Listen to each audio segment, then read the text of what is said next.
नमस्कार, आप देख रहे हैं सिटी न्यूज़ मुंबई। मीरा भाईंदर में 19 तारीख से लेकर 23 तारीख तक का कड़ा लॉकडाउन किया गया है और 24 तारीख से मुसलमानों का माह रमज़ान शुरू हो रहा है, जिसमें सहरी से लेकर इफ्तारी तक का मुसलमानों को जीवन आवश्यक वस्तु की ज़रूरत होती है। इस संदर्भ में मीरा भाईंदर महानगर पालिका के आयुक्त चंद्रकांत डांगे ने क्या कहा, आइए देखिए मेरे साथ सिटी न्यूज़ की खास रिपोर्ट। खासकर मीरा भाईंदर वासियों के लिए हमने ध्यान में रखते हुए उठाए गए सवालों का जवाब उन्होंने किस तरीके से दिया, देखिए मेरे साथ सिटी न्यूज़ की खास रिपोर्ट। जैसे कड़े लॉकडाउन के बाद भी चेन टूट नहीं रही है, क्या वजह लगती है आपको? पिछले छः हफ्ते से मनपा प्रशासन ने शहर में कड़े इंतज़ाम किए हैं। लॉकडाउन की कड़ी व्यवस्था की है। हमने मॉल बंद किए, सिनेमा थिएटर बंद किए, कुछ सभी दुकानें बंद किए। सिर्फ जो इसेंशियल गुड्स है उनकी दुकानें शुरू थी, लेकिन फिर भी ये चेन टूट नहीं रही है। दिन ब दिन कोरोना पॉजिटिव मरीजों की संख्या बढ़ रही है।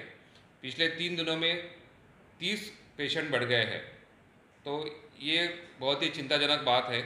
तो इसे मद्देनज़र रखते हुए हमने आज से 4 दिनों के लिए पूरा शहर बंद किया है।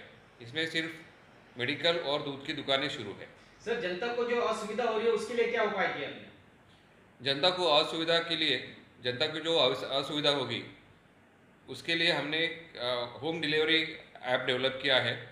लोगों ने इस होम डिलीवरी ऐप को इंस्टॉल करके इसके ज़रिए अपनी ऑर्डर वहाँ रजिस्टर करनी है।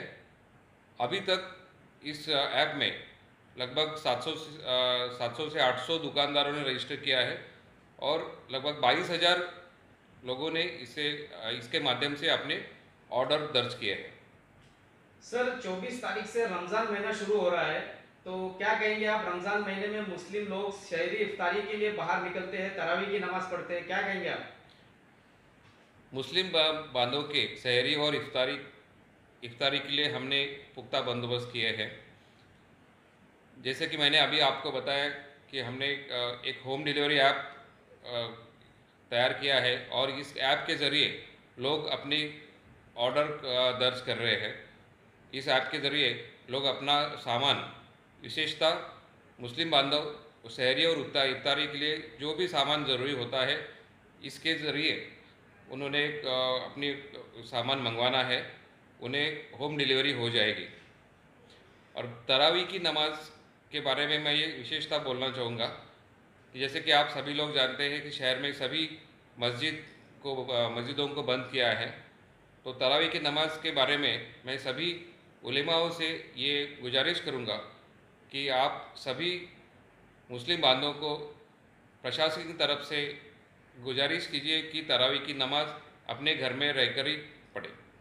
सर, एक जहाँ आंकड़े बढ़ रहे हैं वहाँ पे एक सुखद घटना ये भी है कि कुछ लोगों को अच्छे होकर के उनको छोड़ा गया है। ऐसे कितने लोगों को छोड़ा गया?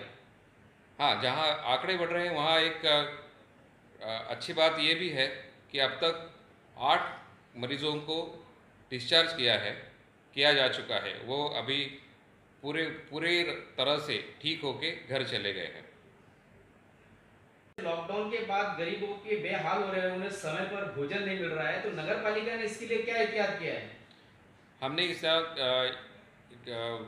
भूखे लोगों को खाना देने के लिए कम्युनिटी किचन शुरू किए हैं और 34 जगहों पे हमने डिस्ट्रीब्यूशन सेंटर बनाए हैं। कल तक हम लगभग एक टाइम में 25,000 लोगों को खाना दे रहे हैं।